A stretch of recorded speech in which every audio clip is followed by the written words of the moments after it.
This map is incorrect, like this one, and even this one. Are you surprised? I hope not, just to scare you, because I will explain why the maps we trust may not always be as accurate as we believe, are actually lying on top.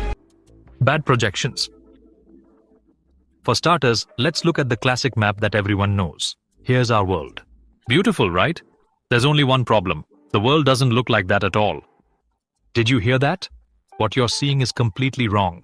This map, known as the Mercator projection, is probably the most widespread map in the world. And it was created by the Flemish cartographer Gerardus Mercator in the 16th century. Modern versions, of course, have changed, but overall the shape and design remain the same as before. And that's where the problem lies, in its form. Such maps depict the world, which is a three-dimensional sphere on a two-dimensional plane. Therefore, land masses are enlarged horizontally towards the north and south poles and vertically closer to the equator. So the land on a flat map does not quite accurately represent its size. It's generally very difficult to do. A good example is Greenland. For hundreds of years, Greenland has loomed over the rest of the world like an icy giant. On the Mercator projection, it is so large that it can swallow the United Kingdom whole. But South America has an area of nearly 18 million square kilometers. But Greenland has just over 2 million. That is, South America is 8 times larger. Here they are side by side. As you can see, the difference is astonishing. Greenland is absolutely tiny. But if the Mercator projection is so inaccurate, why is it used?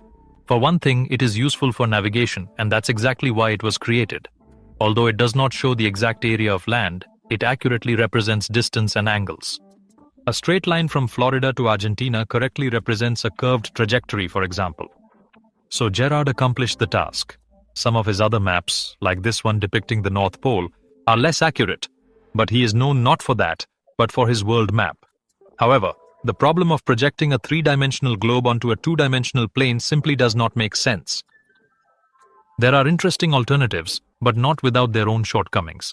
For example, the Gall-Peters projection initially appears very odd. It accurately represents the areas of land masses, and as you can see, Greenland is small, as it should be. But this was achieved by stretching and distorting the shapes of the continents. Look how thin South America is. It seems like it's been on a diet. There's also this interesting Dymaxion projection. No, it doesn't show giant holes in the oceans, don't worry. The idea is that all fragments fit together. Here's how they look when combined. This allows the projection to more accurately depict size and shape, but it poorly represents distance. Would you have the capability to accurately determine at a single glance the precise distance separating the continents? Yes, it fits together, but it's easier to look at a globe. Here's another one. This is the Miller projection, created by Osborne Maitland Miller in 1942. He didn't create a new projection but took Mercator as a basis and attempted to fix a few things. The size and shape of the land masses approached a more accurate representation, although the territory north of the equator is larger than it should be. In general, if you show the country on a map, remember that you are off by a couple of 100 kilometers. A big problem. If you thought that Greenland looks the worst on the Mercator projection, get ready. This is Africa. And if you believe the Mercator projection, it is quite large. A little larger than South America, but it fits tightly into Eurasia. But Africa is unlucky because the Mercator projection does not show its true size. This is how the USA looks next to the continent on the projection. Africa is bigger, yes, but the United States quite cover it in width. And here is how the USA looks next to Africa more accurately. Wow! Africa could carry the states like a backpack.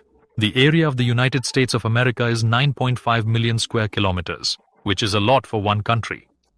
Fourth in size, following Russia, China, and Canada. However, Africa has an area of over 30 million square kilometers, including Madagascar. By the way, that's 3 times the size of the USA. Let's add the third largest country, Canada, and see again. This is how the whole of North America appears in comparison to Africa. Currently, it looks more solid, and the presence of numerous islands has definitely contributed to this, and the Canadian Peninsula. However, Africa is still larger, since the total geographical area of North America is about 24.7 million square kilometers. Within Africa's borders, China, the USA, India, Spain, France, Germany can easily fit, and there's still enough space for Eastern Europe. Even the world's largest country, Russia, encompasses a total area of just over 17 million square kilometers overall, a little more than half of Africa's size. After all this, I will represent the globe like this. Other countries are also distorted, Maybe Britain is the size of the USA? The British would like that. Fortunately, they don't. Britain is approximately 40% smaller than it appears on the Mercator projection. The northern and southern extremities of the map are stretched. The further land is from the equator, the more it is distorted. Africa, situated on the equator, has changed little. This cannot be said of Antarctica. If you look at it with the Mercator projection, it looks just enormous, like a massive ice wall occupying the lower third of the Earth. In reality, Antarctica only looks that way because it's positioned at the very bottom of the map. This is how the continent would look if it were in the Pacific Ocean. Large but not as gigantic as the Mercator projection shows. The area of Antarctica is 14 million square kilometers. That is, the area is even smaller than North America, which covers approximately 24 million, or South America, which spans almost 18 million. If you're curious, here are the continents in ascending order. And here's how they would look if everyone accepted that Eurasia is a single continent. Everyone knows that this is how it should be. Forgotten Zealand. Consider yourself geography experts? Then take a look at this map and try to say what's wrong with it. I'll wait.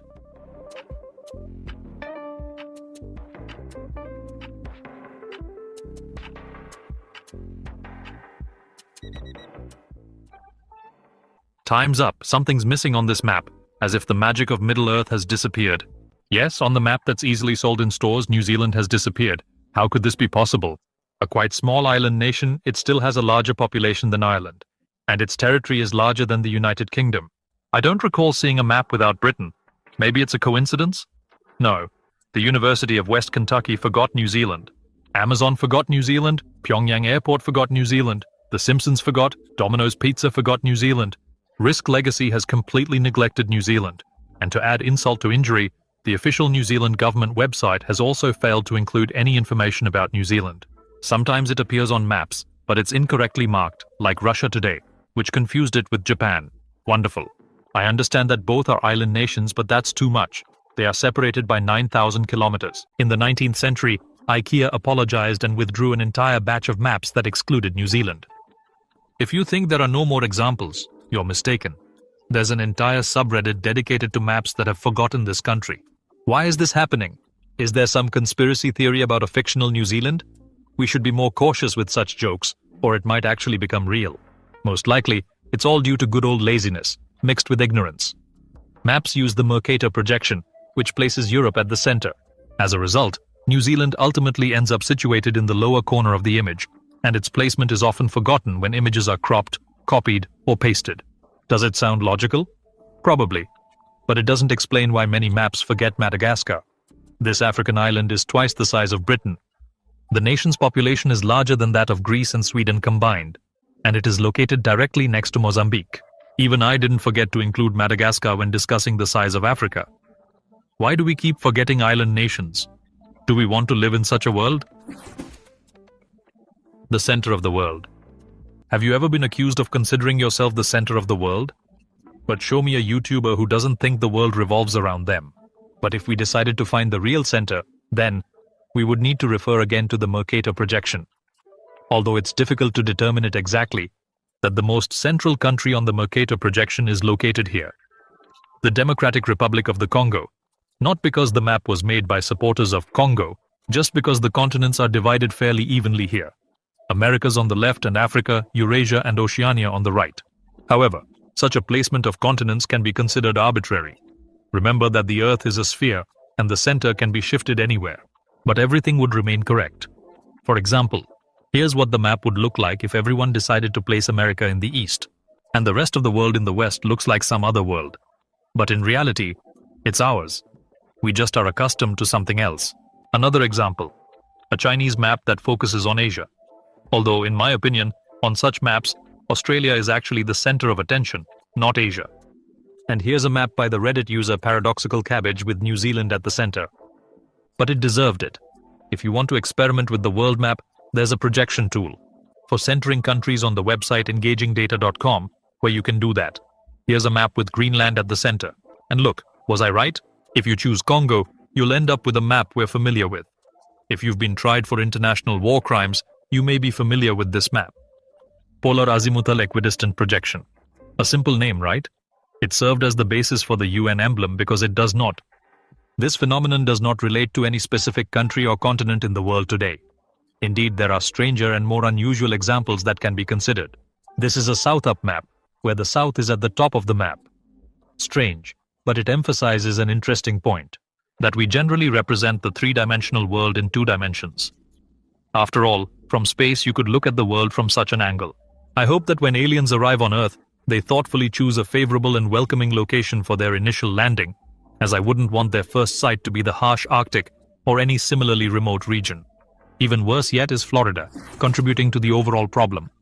They refer to old worlds with ancient cultures and civilizations. Despite its inaccuracies, it's hard not to take the Mercator projection for granted.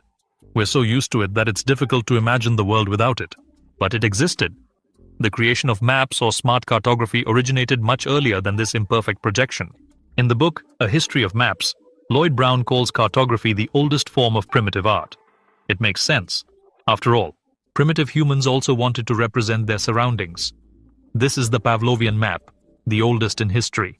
Incredible, but it was created around 25,000 years before our era. Yes, in the 25th millennium. It was made at the end of the Pleistocene epoch. That is, during the glacial period. It's not surprising that it's carved on a mammoth tusk found in 1962 in the Pavlov Hills in the Czech Republic. On the tusk are carved beautiful mysterious lines, which are reproduced here. For the first time, it was called a map by Bohuslav Klima, a scientist from Masaryk University. Most likely, hunters used it for navigation in the area. It turns out that this unusual engraving depicts the relief of ancient Central Europe. Of course, some things have changed. Here is this place now. Let's move forward to 24,400 years for the sake of Majamundi. An unusual name, agree. But Majamundi is not the name of a new character in the game Street Fighter. Oh, look. In the original Street Fighter, they use a map with the west on the right, and without New Zealand. But let's get back to Imago Mundi.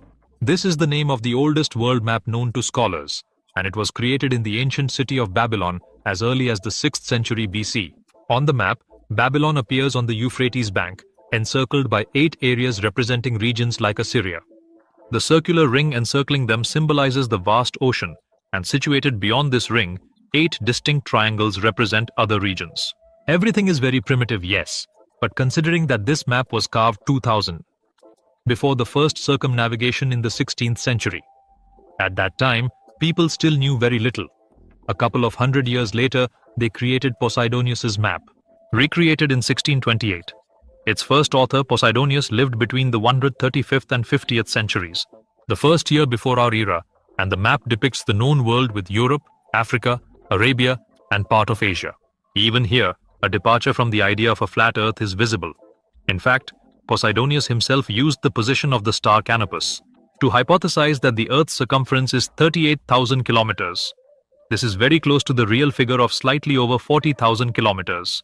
And approximately 100 years before Posidonia, the scholar Rotasthanes hypothesized that the circumference is from 39,000 to 414 kilometers. And this is a margin of error from 2.4% to 0.8%. This was determined over 2,000 years ago, and some still believe in a flat Earth, that there is a map. So, may I ask you a question? What is a map? Answering is more difficult than it may seem. Most maps depict the world objectively, but some are more artistic. Therefore, maps can be much more unusual than we imagine. Perhaps one of the most interesting and unique examples is the ancient songlines of Australian Aboriginal cultures. These songs and dances tell of the journeys of mythical beings across Australia. The songs mention various real places and landmarks, and a knowledgeable person can use them for navigation. In visual form, songlines appear as symbols and patterns, which represent geographic points. Not at all like the Mercator projection, are they? Some songlines span over 3,000 kilometers, and they were commonly used by anthropologists. How people successfully overcame hundreds of kilometers of the harsh Australian terrain. Navigating by songlines. And I get confused even with a navigator, although it's hard to determine how ancient the songlines are. Recently, it was discovered that one of them mentions the location of bodies of water that dried up over 7,000 years ago. But songlines are not the only unusual method of map making. Here's a map of the Aboriginal people. Drawn on a deer hide, it does not claim geographical accuracy at all. The circles represent various tribes in the South Carolina region, and squares represent Europeans. The sizes reflect the population numbers in each location. It resembles a modern subway map. Katoba's map is not geographical but diplomatic.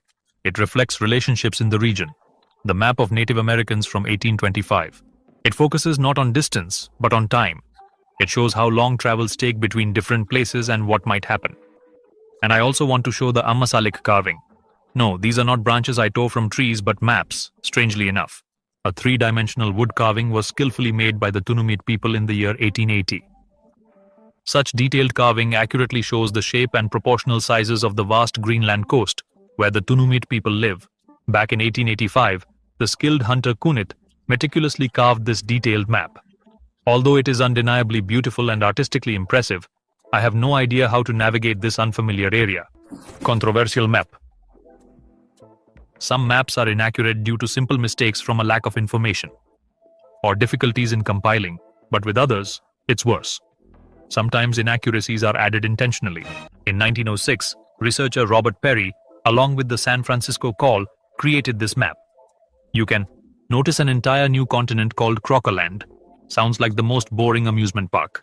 Perry asserted that he had discovered the continent and subsequently named it in honor of George Crocker, the wealthy banker who generously funded his expedition. He clearly hoped that discovering a new continent and naming it after his sponsor would bring in more money. Naturally, no such Crocoland exists. Besides personal motives, maps are censored and altered for political reasons. Here's one example: a map with the non-existent country of Kurdistan. It looks harmless, but publishing it can lead to a ban on some social networks. According to Amin Derkawi, a former censor at Facebook, the map was considered a violation of site standards, which, however, were not mentioned in the overall guidelines. Why? To put it briefly, Kurds are an ethnic group in the Middle East. After World War I, they were left without a country, because the former Ottoman Empire divided territories with the British. This map depicts Kurdistan if it were established. But since this would require taking land from Turkey, publishing such a map is dangerous. Another problem with maps arises when depicting disputed territories. A good example of this is Kashmir, which is claimed by India and Pakistan. Since neither country wants to make concessions, cartographers have to decide how to mark the borders of this disputed region.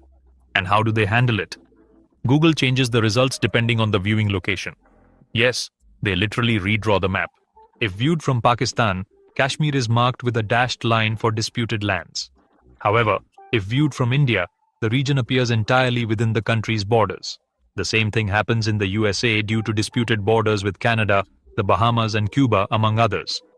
Of course, political influence on maps can be quite straightforward.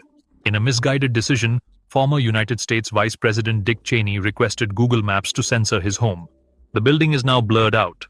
Fortunately, it can be seen clearly if you choose to display an image of a bird dropping a gift upon it, thereby restoring its visibility.